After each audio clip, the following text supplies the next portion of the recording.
ভাই, আপনি তো তৃণমূলের একজন সক্রিয় কর্মী বলেই আমি জানি।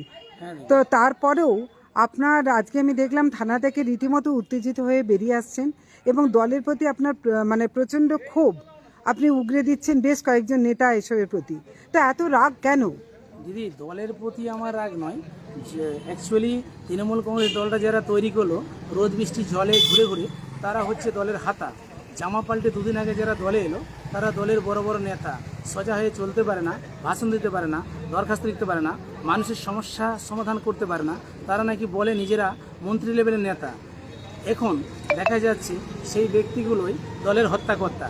আর আমরা প্রথম সারির তৃণমূল কংগ্রেসের ছেলে, দলটা জন্মলগ্ন থেকে আছি, আর দলের জন্য অক্লান্ত পরিশ্রম করে খেটেছি, কিন্তু দলের কাছে আমরা পুরস্কার পেয়েছি বেদনা যন্ত্রণা স্বরূপ।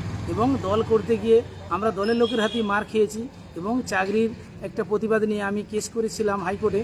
দলের লোকই আমাকে বাজার চলাকালীন মেম্বার থাকালীন ধরে মেরেছিল, কিন্তু দুর্ভাগ্যের বিষয়। সেই জন্যই আমি বলছি যে আজকে তৃণমূল কংগ্রেস দলটা যে লোকগুলো এসে হাজির হয়েছে, প্রথম সারির লোকগুলো একটাও নেই, পেছুর সারির লোকগুলো এসে তারা হাজির হয়েছে। আজকে তৃণমূল কংগ্রেস দলটার বৈশিষ্ট্য কেমন হয়েছে জানেন?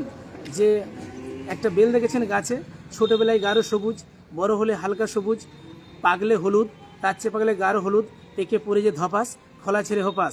5 বছরের মেম্বারশিপটা, এই পদটা আমি মনে করি গাছের বেলের মতো।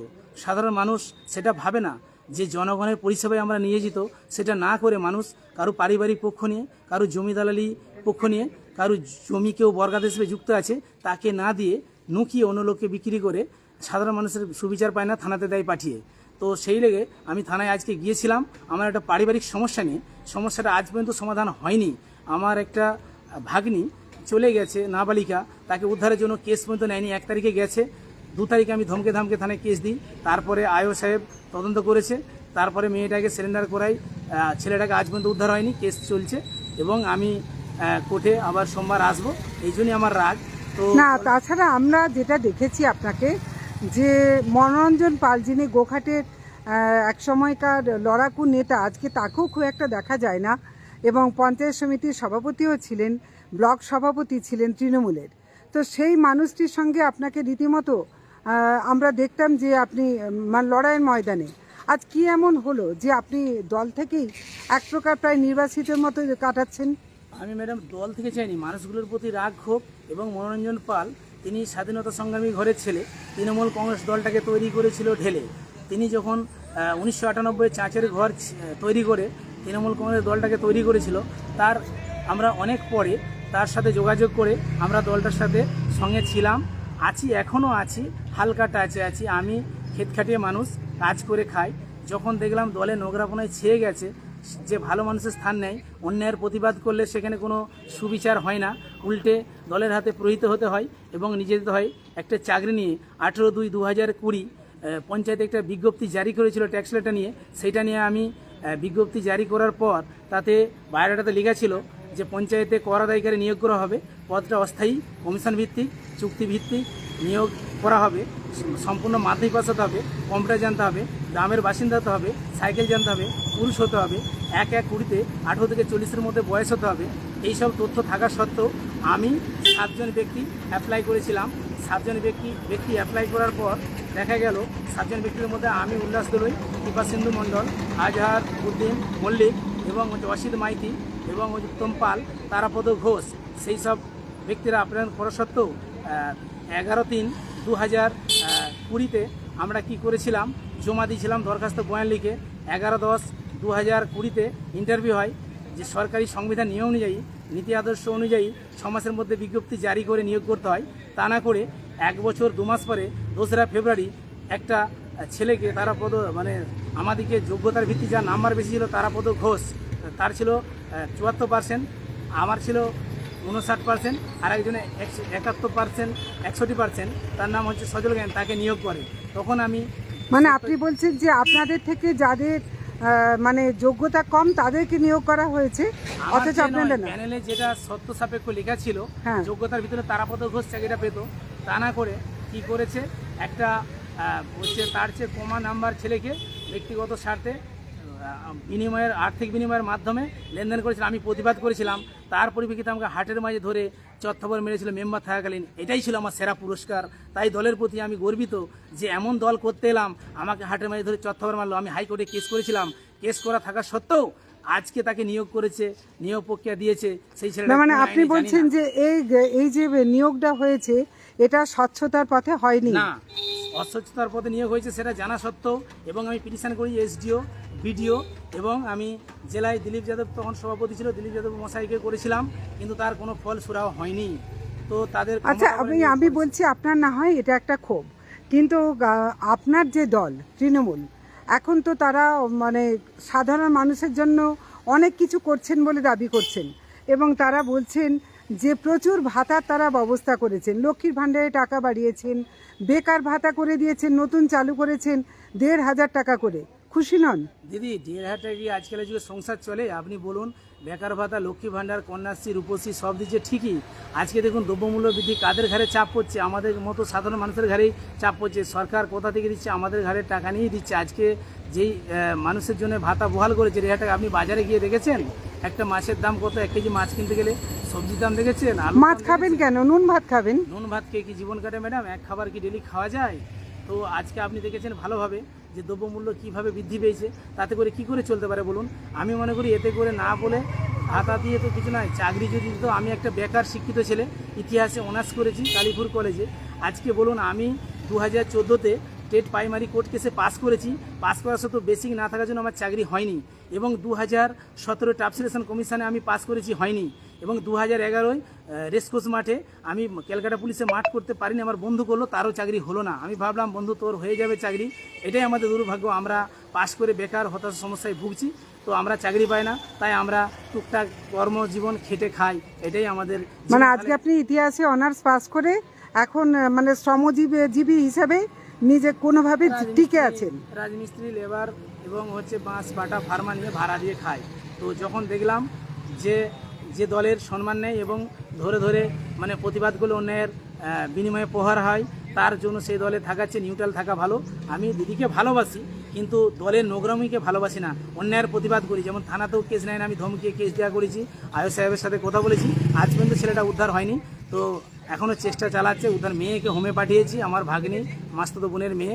তো এখনও দেখছি কি করে। এবারে সোমবারে কোর্টে আসবো, তার সুবিচারের জন্য কি হয় উকিল সাহেবের সাথে কথা বলে আমি পিটিশন করে পুনরায় উদ্ধার করার চেষ্টা করছি। আচ্ছা, আপনারা কি এই যে রাজনীতি করতে গিয়ে আপনি মার খেয়েছেন, আপনার চাকরি হয়নি, খেয়েছি, দুখানা কেস বিনা খেয়েছেন, বিরোধীদের। আচ্ছা আপনারা কি ঠিক এই দলটাই দেখতে চেয়েছিলেন? এই দলটাই দেখার জন্য পরিবর্তন চেয়েছিলেন? দিদি, আমরা এই দলটাই কখনো চাইনি। আমাদের দিদি যে নবরূপে নবসাজে আমাদেরকে সাজিয়ে দেবে, আমরা শিক্ষার আলোয় আলোকিত হব এবং শিক্ষার জগতে এসে একটা সমাজে একটা সার্ভিস জীবনে কাজ করব। আমি না হলো আমার মতো বেকার অজস্র মানুষ করুক, এটাই চেয়েছিলাম। কিন্তু দুর্ভাগ্য সেটা না হয়ে কি হয়েছে, কিছু মানুষ তারা নিজেদের মুষ্টিমেয় মানুষ, তারা নিজেদের স্বার্থ চরিতার্থ করেছে, আমরা বেকার হতাশার আলোতেই রয়ে গেছি। এটাই দুর্ভাগ্য আমাদের। যারা পেরেছে, যোগাযোগ করেছে, টাকা দিয়ে করেছে, কেউ চ্যানেল মাফিক করেছে, আমরা চ্যানেলও ধরতে পারিনি, কিছু পাইনি। এবং আমাকে মনোরঞ্জন পাল মহাশয় আমাকে সিভিক পুলিশ দিয়েছিল, আমি সিভিক পুলিশ করি না, সিভিক পুলিশ লোককে করে দিয়েছি। আমি বলি ওই চাকরি আমি করব না, কারণ ওই অল্প বেতনে চাকরি তখন আমি ইচ্ছা করি না। আর আপনি কি চাইছেন যে কীরকম একটা দল হলে আপনারা এই যে যুব সমাজের, আপনিও তো একজন প্রতিনিধি, তো আপনারা ঠিক কীরকম দল মমতা ব্যানার্জির কাছ থেকে প্রত্যাশা করেছিলেন যে এই দল সাধারণ মানুষের জন্য কি করলে ভালো লাগতো? যেটা প্রত্যাশা করেছিলাম, যে দল সাধারণ মানুষের পরিষেবা দিচ্ছে, যেটা বলছে ঠিকই যে দিচ্ছে বলে দাবি করছে, কিন্তু তার সাথে সাথে চাকরি এবং রুজি রোজগার পথ বা পন্থা যদি গড়ে দিত, এবং যেখানে শিল্প গড়ার কথা সেখানে গড়েন। আমাদের দলকাজলা সাউরা গোঘাট 1 নম্বর ব্লক সাউরা অঞ্চল এখানে কয়েক সেবকে পড়ে আছে। আজও সিপিএম সরকার অনিল বসু 1995-এ দলকাজলার ভাষণে একবার বলেছিলেন ব্রিটিশরা সংস্কার করবো, আজ পর্যন্ত কেউ করে না। কয়েক হাজার বিঘে জমি পড়ে আছে, আমরা না খেয়ে জীবন কাটাই, ধানও হয় না, মাঠেতে বন্যায় হেজে যায়, নষ্ট হয়ে যায়, তার কোনো সুরাও হয়নি। দলকাজলা সংস্কার আজও হলো না, হয়নি। এবং সেখানে একটা শিল্প গড়া যেত, সেটাও হয়নি। না, আজকে যিনি বিধায়ক আছেন তিনিও তো তার বাসভবনে ডুবন্ত সাগরে লজ তৈরি করেছেন, যে লজেতে দেখুন সাধারণ মানুষ বন্যা হলে ডুবে যায়, আশ্রয় নিতে পারে, কিছু নিতে পারে না। তো কাকে আর ভালো বলবো? মোদির কথা বলবো কি? অতীতের ফ্যাশনওয়ালা, অতীতের চাওলা, বর্তমানে ফ্যাশনওয়ালা। তিনি বিদেশি শত্রু আক্রমণে করছে মোকাবিলা। আজকে দেখুন দিদি তার রাজ্যে তিনি বসে আছেন, তিনি কখনো তার নিজের ভাষায় কথা বলছেন। আজকে কোন দলের বিরুদ্ধে আপনি দেখেছেন যে এত গালিগালাজ ভাষণ দিচ্ছে? কোনো প্রতিবাদ হচ্ছে কি? আমি এটাই অবাক হয়ে যাচ্ছি। একটা মাননীয় মুখ্যমন্ত্রী, তার বিরুদ্ধে কখনো আফজল শেখ মহাশয় বলছেন, কখনো হচ্ছে সুচিত্রাদি বলছেন। এরা যে কথাগুলো বলে বেড়াচ্ছে তাদের প্রতিবাদ নেই। এটা সিপিএমের হলে সেইটাই। আর এবার আর সে সঙ্গে আরেকটা জিনিস বলছি, আমার শেষ প্রশ্ন, যে আপনারা কি মনে করেন এই ভাতা নিয়েই আপনারা আজীবন কাটাতে না চান? ম্যাডাম, ভাতা আমার চাইনি। ভাতা নিয়ে তো বেকার হয়েই থাকবো, চাকরি আর করবো? আমার মতো অজস্র বেকার আছে।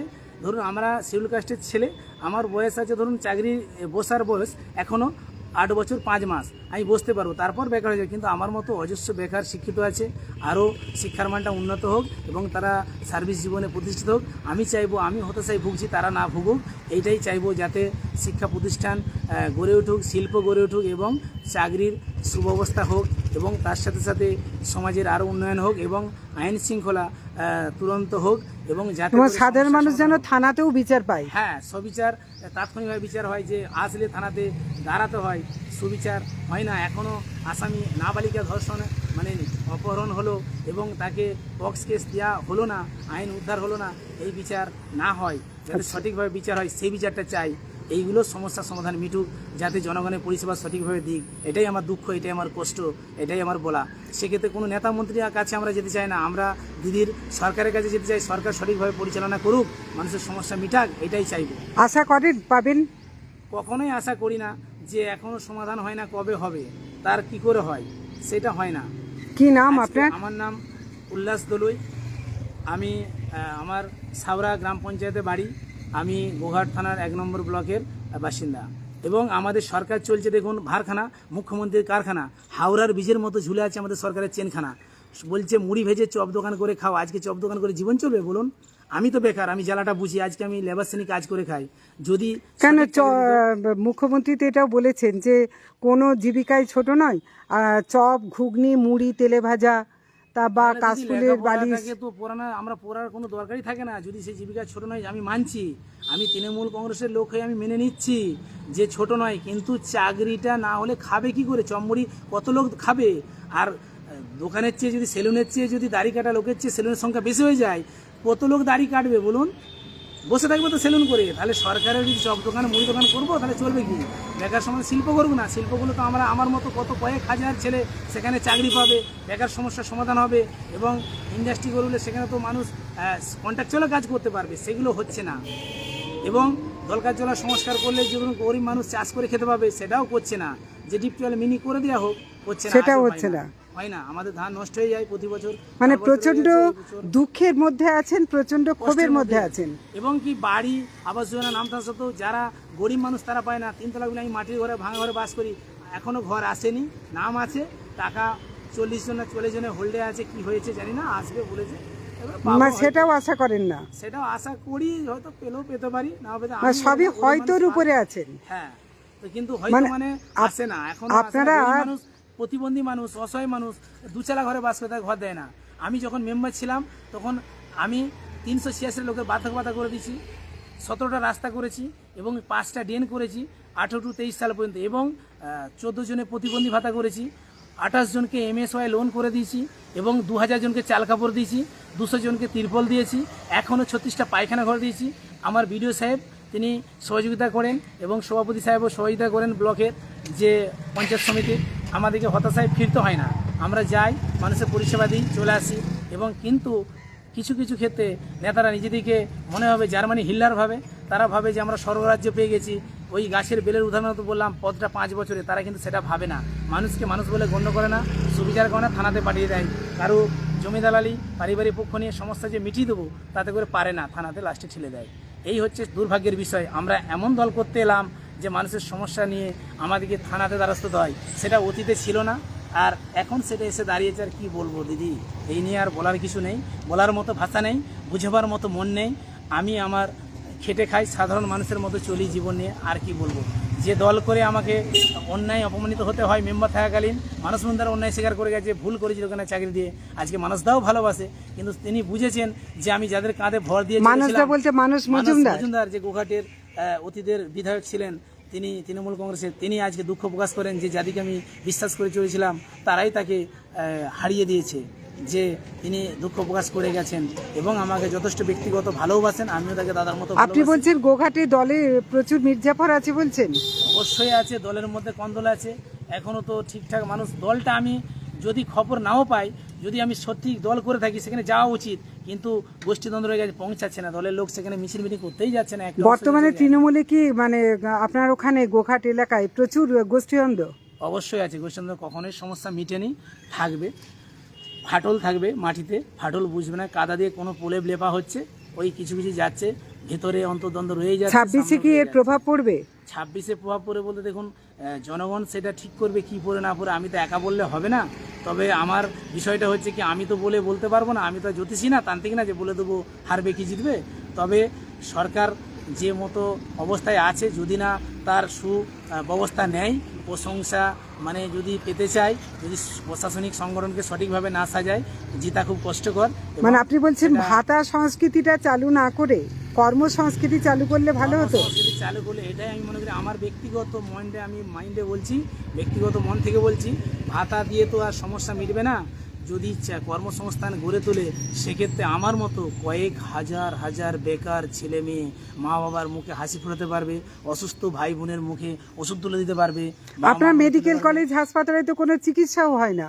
দেখুন ম্যাডাম, মেডিকেল কলেজ হসপিটালে চিকিৎসা হয় না, আমি যেয়ে দেখেছি, দুটো হলুদ ওষুধ সাদা ওষুধ দিয়ে দেয়, বাকি প্যাডে লিখে দেয়, কিনতে হয়, ঘন্টার পর ঘন্টা লাইন দিয়ে দাঁড়াতে হয়, এইটাই আমাদের দুর্ভাগ্য, কোনো সঠিকভাবে পরিষেবা নেই। এবং আমার ভাইকে হারাতে হয়েছে 2022 সালে, নিঃশ্বাস বন্ধ হয়ে গ্যাস বা অক্সিজেন সিলিন্ডার না থাকা সত্ত্বেও মারা গেল, কিছু করার নাই, উন্নত মানের পরিষেবা নাই, মুখেই বলছে আমি সুন্দর স্বাস্থ্য ব্যবস্থা করে। তাহলে আছেটা কি? আপনি বলছেন একের পর এক বইয়ের যা দাম, আকাশ ছোঁয়া দাম বইয়ের হয়ে গেছে, তারপর বই খাতা কলম কিনে যদি বাচ্চাকে পড়াতে হয়, সেও একটা কষ্টকর। তাহলে আপনার মানে কোন জিনিসটা আছে যেটা নিয়ে গর্ব করতে পারেন?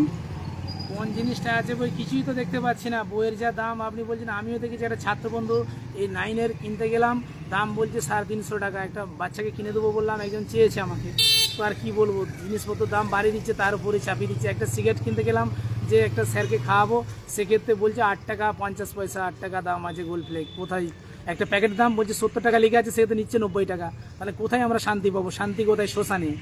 আর কি বলবো, চলছে এইভাবে, জীবনটা কাটুক, আর কি বলবো, সবাই মেনে নিচ্ছে, আমাকেও মানতে হবে, উঁচুটাকে নিচু, যে দেশে বৃক্ষ নেই ভেন্ডাকে বলে বৃক্ষ, মানতে হচ্ছে, উঁচু গাছটাকে নিচু, নিচুটাকে উঁচু, এটাই বলছে সমাজ ব্যবস্থায়, যেটা বলছে আমাকে তাই মানতে হচ্ছে। দিদি, আমি আর কি করব বলুন, সবাই যেটা গতানুগতিক ধারাবাহিকতা চলছে, আমাকেও চলতে হবে, আমাদের সমাজ যেটা চাইছে, যুব সমাজ সেটাই চাইবে, আমিও চাইবো, আর কি করবো, নিউট্রাল বসে মানে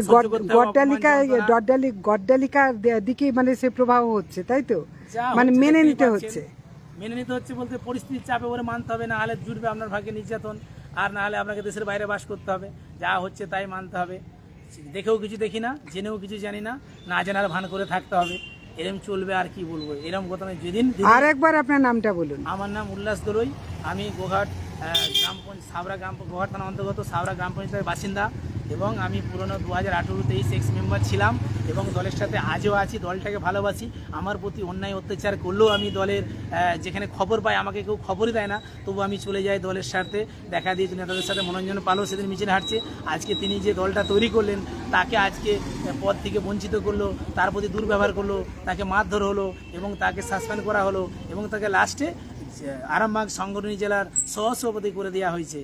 যে লোকটা প্রাণপণভাবে বুক চিতিয়ে লড়াই করলো দলের জন্য, এবং সুন্দরভাবে সাজিয়ে দিল, উপহার দিল মানুষ মন্দারকে 2016 সালে বিধানসভা, সেই লোকগুলোর আর ভূমিকা নেই, পুরনোগুলো, নতুনগুলো এসে হয়ে গেল নীতিরাম সর্দার, হাল নাই হাতা নাই, ওরা বলে আমরা বড় মন্ত্রী লেভেলের নেতা। এই হচ্ছে আমাদের দলের কথা, আর কি বলবো। জ্যোতিষ জগতে অদ্বিতীয় ডক্টর অঞ্জন শাস্ত্রী, আপনার উজ্জ্বল ভবিষ্যতের একমাত্র দিশারি। Call for booking 7477886099 or log in www.anjanshastri.com. Download করুন আমাদের exclusive mobile app astro Anjan.